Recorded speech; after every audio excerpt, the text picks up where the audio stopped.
Welcome to Stuff You Missed in History Class from HowStuffWorks.com.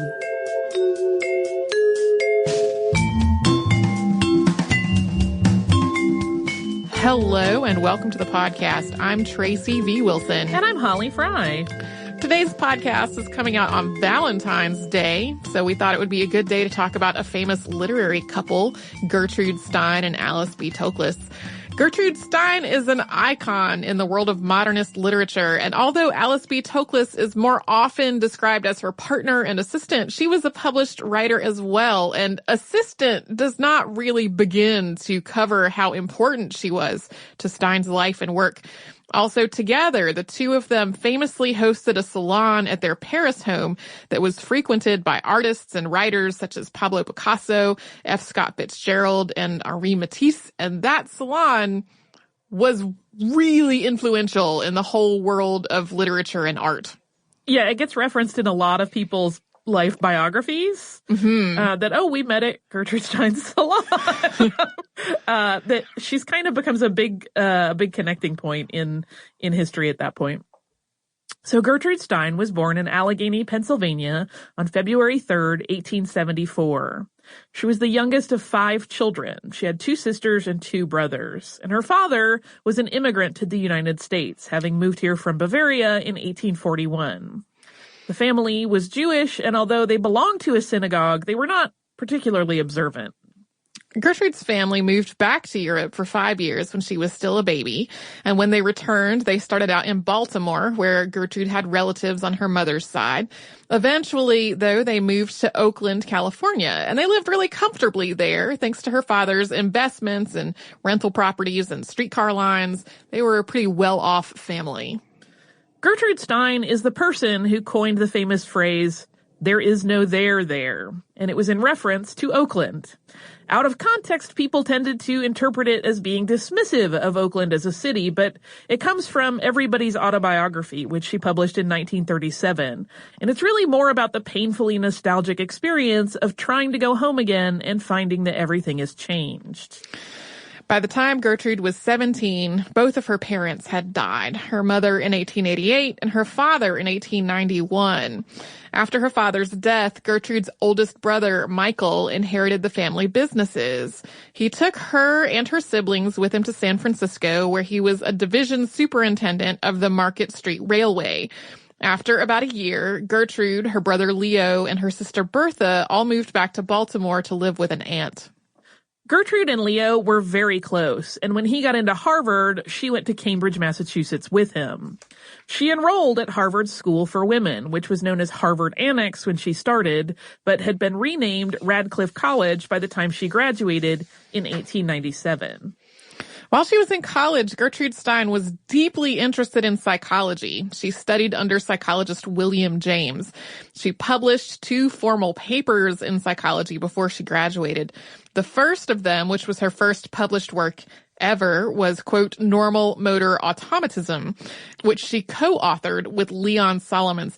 This paper detailed a series of experiments in automatic writing. So the subjects would have their hand resting on a planchette. They would focus their attention on something else, like reading a story, and let their hand write on its own. And just to be clear, since automatic writing also has some paranormal connotations, they were interpreting the writing that resulted from these experiments as the work of the subconscious, not as the work of some kind of spirit. There were no Ouija boards present in these. And this work in the psychology lab influenced Stein's later writing. James's own work in psychology influenced her as well, particularly the idea of a stream of consciousness, which was first described in his 1890 The Principles of Psychology. We're going to talk more about that later.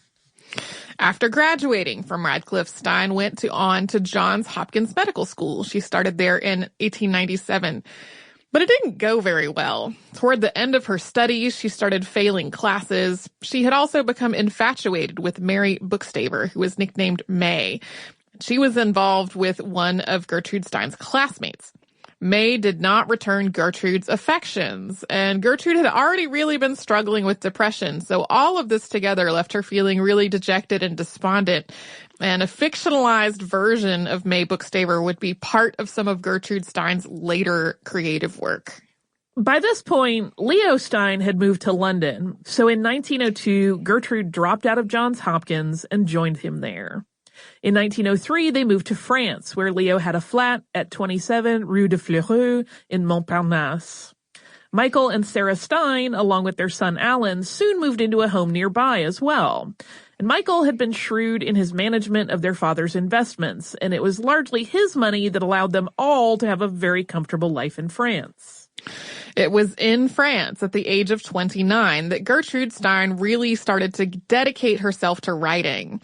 She and her brother were also patrons of the arts. They sought out avant-garde artists whose work was at the time unknown.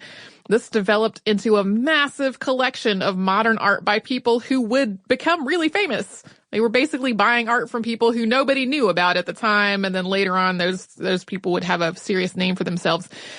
The biggest presences in that collection were Paul Cézanne, Henri Matisse, and Pablo Picasso. A lot of other artists were part of this collection too, including Edouard Manet and Henri Toulouse-Lautrec. This collection literally filled the walls at 27 Rue de Fleurus. And in 1968, James R. Mello, writing for the New York Times, described it as the world's first museum of modern art. I know I'm romanticizing it, but this whole life situation sounds pretty heavenly. Like we have enough money to kind of do what we want. Let's go find unknown and obscure artists. We'll just have beautiful art around us all the time, and we live in France. That sounds lovely. Yeah, it really does. And it's likely that Leo was really the one who introduced Gertrude to the Parisian art scene. But Gertrude developed a particular interest in one specific artist, and that was Pablo Picasso. Gertrude's patronage helped Picasso stay afloat in the early part of his career. In 1906, he painted her portrait, which is in the collection of the Metropolitan Museum of Art today. In 1907, Gertrude Stein met Alice B. Toklas. Alice was born in San Francisco on April 30th of 1877. Her parents were Ferdinand Toklas and Emma Levinsky, and she was their oldest child and their only daughter. Like Gertrude, Alice's father was an immigrant, having to come to Poland in 1865. Her mother's father and uncles had emigrated from Poland as well. Another similarity between the two families is that the Toklases were Jewish, but not especially observant. Alice had a well-off but otherwise conventional childhood, with the family moving to Seattle in 1890. She attended private schools before going to the University of Seattle, and she enjoyed art and music, and she was good enough at the piano that for a while she actually thought about becoming a concert pianist. Alice also loved reading, and her favorite writer was Henry James, brother of Gertrude's psychology mentor, William James. The Toklas family eventually moved back to San Francisco, and Alice's mother, Emma, died there in 1897 when Alice was 20. In San Francisco, the Toklases became acquainted with some of the Stein family. And in 1906, in the wake of the San Francisco earthquake, Michael and Sarah Stein traveled back from France to check on all their property there. Alice was captivated by the Steins' stories of Europe, and since the death of her mother, she'd found herself spending most of her time keeping house for the men in her family. She'd also come to understand that she was attracted to other women.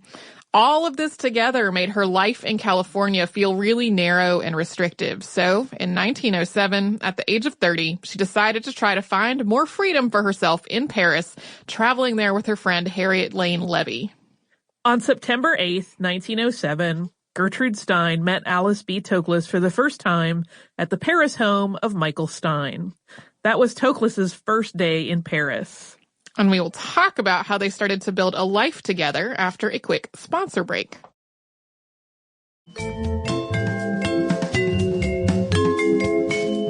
After meeting in 1907, Gertrude Stein and Alice B. Toklas formed a friendship that developed into a loving relationship that would last for almost 4 decades. Stein focused on her writing and on her connections within the Paris art scene, and then Toklas supported that work. She offered encouragement, she transcribed, she typed, she made corrections, she managed their household and their life together. Even though they often had a hired cook, Toklas was also very skilled in the kitchen, and she did petit point embroidery, including in designs that Pablo Picasso created for her. So cool. 2 years after they met, Stein published her first book, 3 Lives. One of the pieces in it is a novella called Melanctha, and it's about a woman of the same name who is described in the book as a mulatto and her relationship with a black doctor. At the time, this story earned a lot of praise for being a depiction of black life written by a white woman, but of course today, that seems patronizing and dated. And it was largely about Stein's relationship with May Bookstaver, recast as being between a man and woman of color. Alice moved in with Gertrude and Leo in 1910, and things did not go very well between the two siblings. Some of Leo's differences with his sister were artistic. Leo didn't think Gertrude's writing was particularly good, which Gertrude resented. Gertrude had also become an avid supporter of the Cubist art movement, which Leo didn't think was particularly valuable or noteworthy. This seems like such a sibling thing, right? Yeah. But on a more personal level, the word homophobia had not been coined yet. And as we talk about in our recent episode on Ann Lister, the idea of lesbianism as an identity was in its infancy at the turn of the 20th century. But Leo knew that Gertrude and Alice were not simply close platonic friends, and he did not approve of that. So in 1913, Leo Stein moved out of the flat at 27 Rue de Fleurus. He and Gertrude divided up that massive art collection, with Gertrude's portion including the Picassos. When they were done, Leo wrote to his sister saying, quote, "I hope that we will all live happily ever after and maintain our respective and due proportions while sucking gleefully our respective oranges." During their time living together, Gertrude and her brother had been regularly hosting artists in their home, but Leo had been the more outgoing, gregarious one. Gertrude had mostly stuck to the background.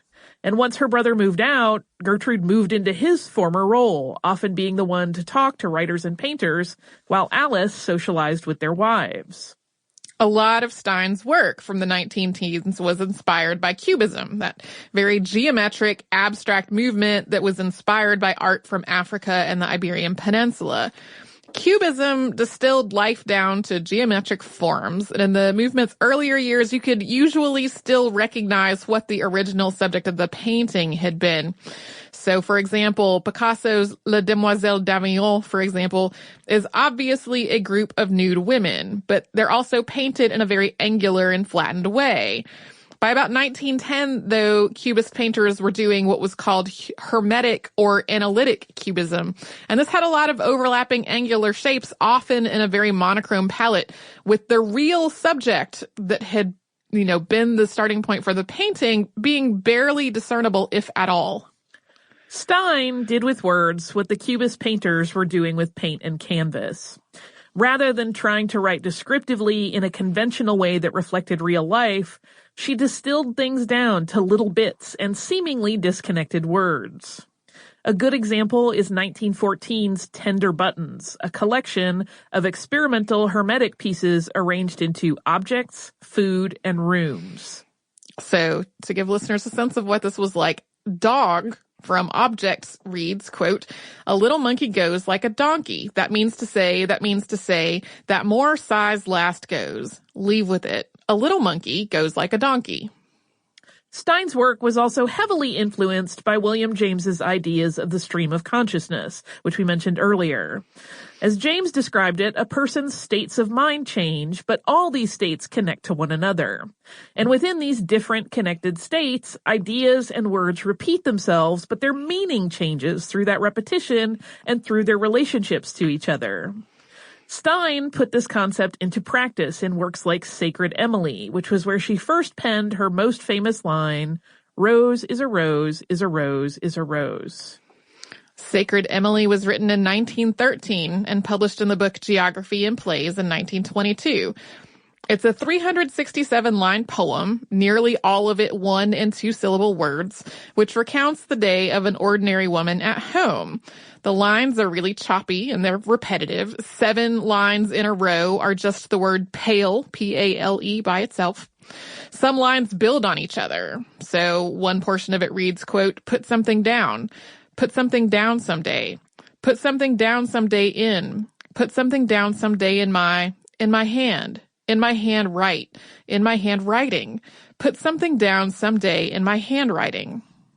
Today, Gertrude Stein is considered to be a pioneer in modernist literature.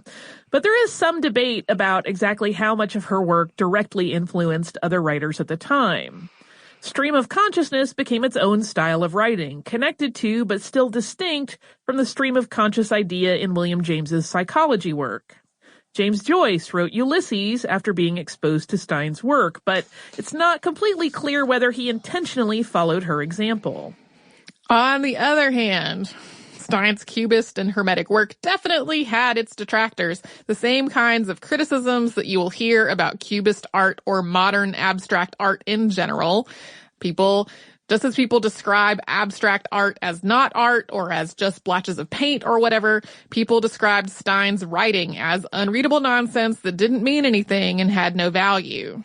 She kept at it, though. Stein and Toklas went to Majorca at the start of World War I and then returned to France in 1916, where they volunteered for the American Fund for the French Wounded. Stein learned to drive, and she and Toklas started delivering hospital supplies to outposts in rural France. Back in Paris after the war, Stein and Toklas were still hosting their salons. They were still buying art, although now people like Picasso and Matisse were too famous for them to really afford. Stein really kept her focus on the avant-garde, and they turned their attention to finding lesser-known surrealists to buy their art. It was also after World War I that Stein coined the term lost generation for the American writers who had come of age during the war and were making a name for themselves in the 1920s. She said she'd heard a garage owner refer to young people as a génération perdue, which means lost generation, and then later on she brought it up in a conversation with Ernest Hemingway, saying, "You are all a lost generation." It was Hemingway who popularized the term, which came to apply both to that whole generation of Americans and especially to the American expatriate writers living in Europe, including, of course, Hemingway and F. Scott Fitzgerald. Through all of this, through the war, after the war, all of it, Stein and Toklas were inseparable. They had a whole collection of pet names for one another. Stein called Toklas wifey. Toklas called Stein lovey. They called each other Mr. and Mrs. Cuddlewaddles. These are just examples. Stein often stayed up really late writing, and she would leave little notes by the pillow for Toklas to find when she woke up in the morning, signing them YD for your darling. Although Stein was definitely the more famous, Toklas played an active part in managing her literary career, including eventually managing the small press they established to publish Stein's more unconventional works. It was Toklas's support that kept Stein writing through the 1920s and into the early 1930s. Although their salon was immensely popular and had become sort of an incubator for avant-garde artists and writers, her more experimental and unconventional books didn't really sell. Stein wanted literary glory, and without Toklas urging her on, she might have given up in those years without it. Although people tend to describe the two women as near opposites, with Stein being the dominating force in the relationship, Toklas definitely held her own when she wanted to. Case in point, Ernest Hemingway made no secret of the fact that he wanted a sexual relationship with Gertrude Stein. Alice B. Toklas was having none of that, and eventually got Stein to cut him out of their social circle. Their relationship, though, also was not a continual honeymoon with never a crossword. Multiple people who knew them commented on Stein and Toklas's ability to have really blistering fights.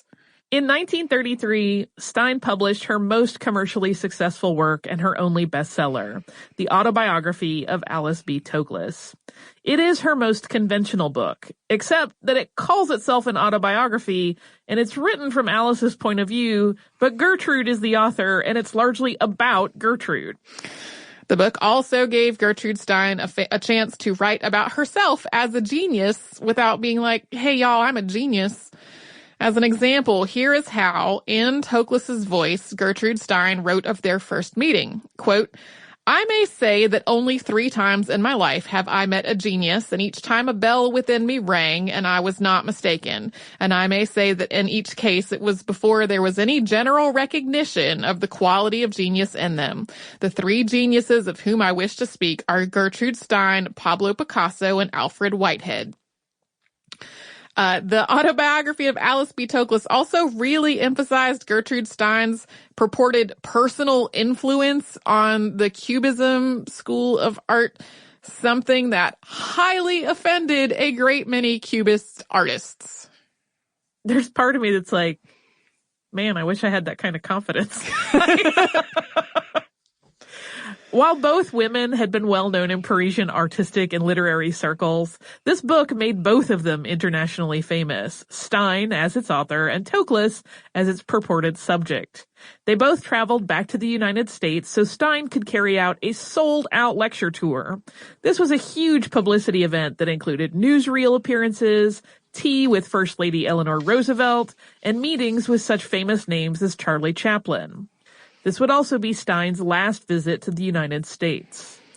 After a quick sponsor break, we will get to their lives during and after World War II, which, in what may surprise some listeners, the extent of which surprised me, includes a heavy dose of supporting the Vichy government and its collaborations with Nazi Germany.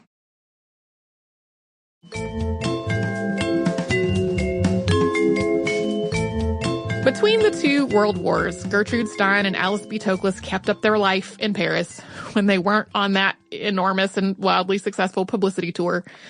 They hosted their salons, they traveled, they kept on collecting art. They were also fond of dogs, and they had several as pets during their life together. In 1937, they moved into a new apartment at 5 Rue Christine. At the start of World War II, Gertrude Stein and Alice B. Toklas decided to stay in France, even though as an elderly Jewish couple with an enormous art collection, this was obviously very risky.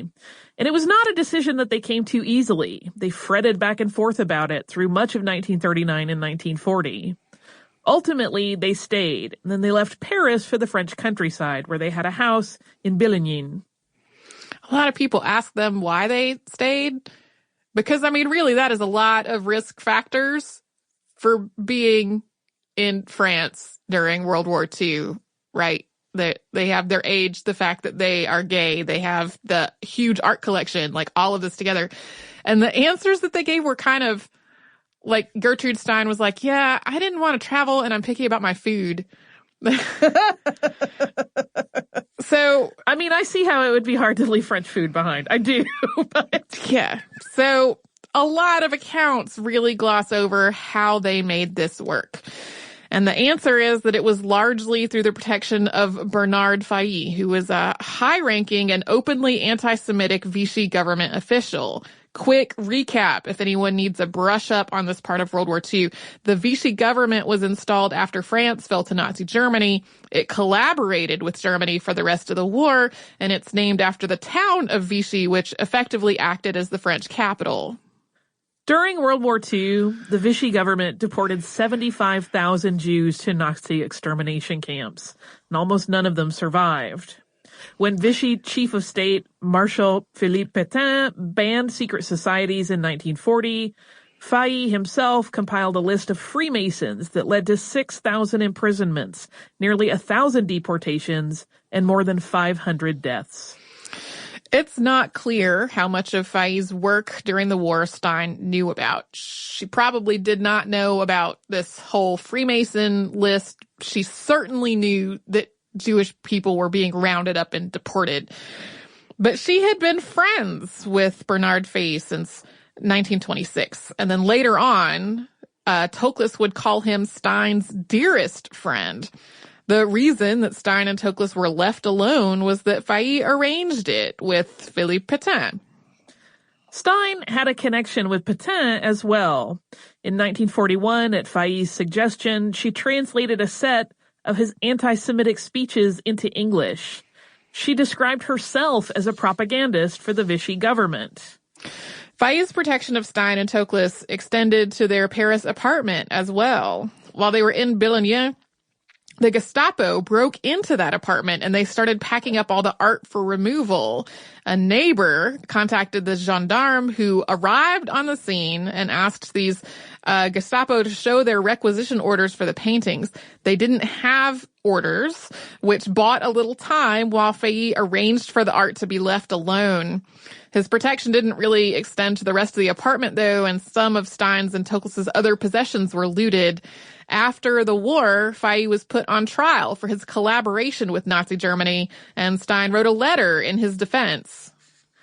To add to all of this, in a May 6, 1934 New York Times article, Gertrude Stein is quoted as saying, quote, "I say that Hitler ought to have the Peace Prize because he is removing all elements of contest and struggle from Germany.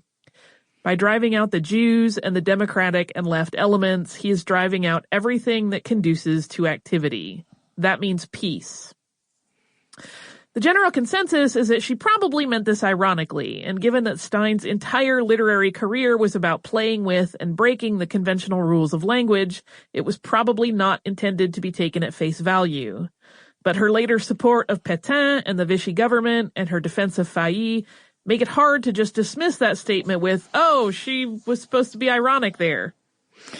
At the same time as all of this, I mean, she made steps that clearly seemed to support fascism and the Vichy government. Stein and Toklas were also both huge supporters of Allied troops in both World War I and World War II. They really took a lot of American GIs under their wing, acting almost as godmothers.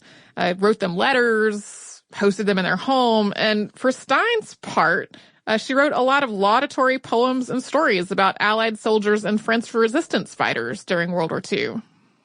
We don't know how Stein's views might have evolved after the horrors of the Holocaust became more fully known. Not long after the war, she was diagnosed with what turned out to be inoperable stomach cancer. She died during surgery on July 27, 1946, at the age of 72. By the time she died, her body of work included novels, short stories, poems, plays, memoirs, and opera librettos. She is buried at Père Lachaise Cemetery in Paris. After Stein's death, Alice B. Toklas converted to Catholicism, saying that she hoped that she would meet Gertrude again in heaven. She said that Stein's genius would have secured her a place there, even though she was a Jew. Toklas also spent the rest of her life publishing and promoting Stein's work. While Stein was alive, Toklas had never tried to compete with her in the world of literature. But after Stein's death, she published multiple works of her own. Two of these works were cookbooks. The Alice B. Toklas cookbook blends recipes and memoir, giving glimpses of the two women's life together. It also includes a recipe for hashish fudge, which she said was given to her by painter and performance artist Brian Geisen. The other cookbook is called Aromas and Flavors of Past and Present, a book of exquisite cooking, which is a more straightforward recipe book. Yeah, that fudge recipe, She was pretty, I don't even know the best word. She was, kind of just lighthearted about it later on. She was like, oh, you just gave me that recipe. But then the fact that it was in the cookbook sort of made her almost a cult figure within the counterculture movement in the 60s. Toklas also wrote an actual memoir called What Is Remembered, which came out in 1963, and it chronicles her nearly 40-year relationship with Gertrude Stein, ending with Stein's death. Alice B. Toklas published work in magazines and newspapers as well. After Stein died, Toklas often struggled to make ends meet. Aside from Picasso's portrait of Stein, which was bequeathed to the Met, Toklas had inherited nearly the whole art collection, with Stein's nephew Alan as co-beneficiary. The will included a provision that Toklas could sell pieces of the collection if she needed to, but she didn't really want to. She tried to keep as much of the collection intact as she could, and she lived off the generosity of friends. By 1960, Alan Stein had died, and his widow, Rubina Stein, removed the paintings from Toklas's apartment while she was away in Rome and had them put in a vault at Chase Manhattan Bank in Paris. Rubina Stein's argument was that the apartment was not a safe place for these paintings. And it is true that by this point, a lot of these pieces had become very valuable, and they were uninsured and being kept in a private residence without a lot of security. But at the same time, Rubina Stein took those paintings while Toklas was away, and she was motivated in part by Toklas having sold some of the Picasso drawings, which she was allowed to do. So Toklas got back from Rome to find an apartment with bare walls, and she was ultimately evicted from that apartment because of her extended time away. So she was simultaneously without a home and without the option of selling off paintings to support herself. Toklas's last years were difficult. She had very little money. She was in increasingly poor health, in addition to having disabling cataracts and arthritis. She died on March 7th, 1967, at the age of 89, and now she is buried at Père Lachaise Cemetery in Paris next to Gertrude Stein. A year later, the rest of the art collection was sold to the Museum of Modern Art Syndicate, with a few pieces sold through art dealers. When Gertrude Stein died, she left her literary archives to the Beinecke Rare Books and Manuscripts Library at Yale University. And a lot of those papers were made public for the first time in the 1980s, which led to the publication of Baby Precious Always Shines, Selected Love Notes Between Gertrude Stein and Alice B. Toklas, which was edited by Kay Turner and came out in 1999. These notes are mostly from Stein, and 8 of them are from Toklas. So to close out, here is one of these notes, which was from Gertrude to Alice. Quote, "Dear, it is not queer that I love her here in my heart, in me all through." That was a lovely way to end an episode that had an upsetting Nazi foray into Nazi territory. Yeah, it becomes one of those engaging pieces of history, right? Where it's a figure that a lot of people have looked up to and really enjoyed, and it is hard to face some of the negative parts of such a person's life, but important. Well, and I knew that they had basically been able to survive in France in the position that they were in because they were protected by this one Vichy government official. I think a lot of people can conceptualize, and it doesn't create a ton of cognitive dissonance because it's like, okay, you needed to survive. This person had the ability to help you. You might accept their help, and it's like awesome from your safe armchair to be like, oh, I would never do that because that would violate my principles, but you don't actually know. But like when it got into, and then she was translating all of these anti-Semitic speeches into English, and she made a number of statements that obviously seemed to be in support of fascism. That's when I went, oh man, I did not realize we were going to ruin Gertrude Stein for some people today. Do you have some listener mail that will or will not ruin something else for people? I do. It's not going to ruin anything. It is pretty brief. It is from Kathy. Kathy wrote in and said, "Hello, ladies. Just wanted to drop you a quick line to thank you for your wonderful podcast. They go a long way toward preserving my sanity during my commute to and from work. I just finished the Ann Lister episode and wondered if you knew that HBO and the BBC are collaborating on a miniseries about her to be called Gentleman Jack, airing in the fall. Fingers crossed that it's good. Thanks again for keeping me company and educating me, Kathy."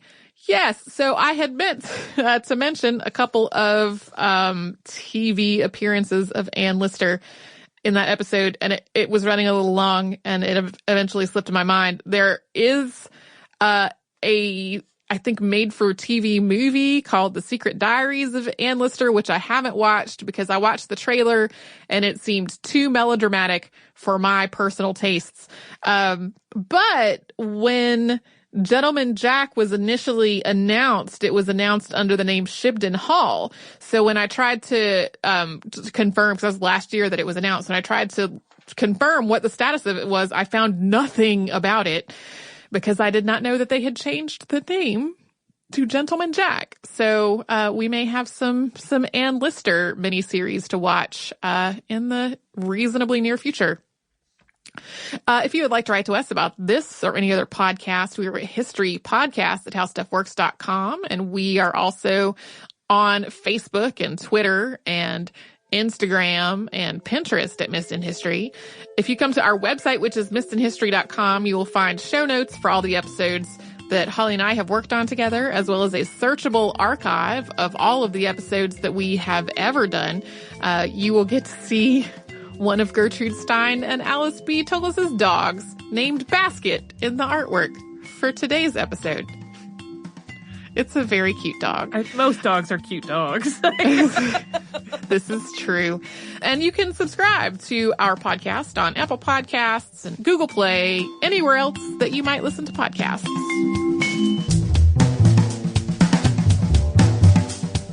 For more on this and thousands of other topics, visit howstuffworks.com.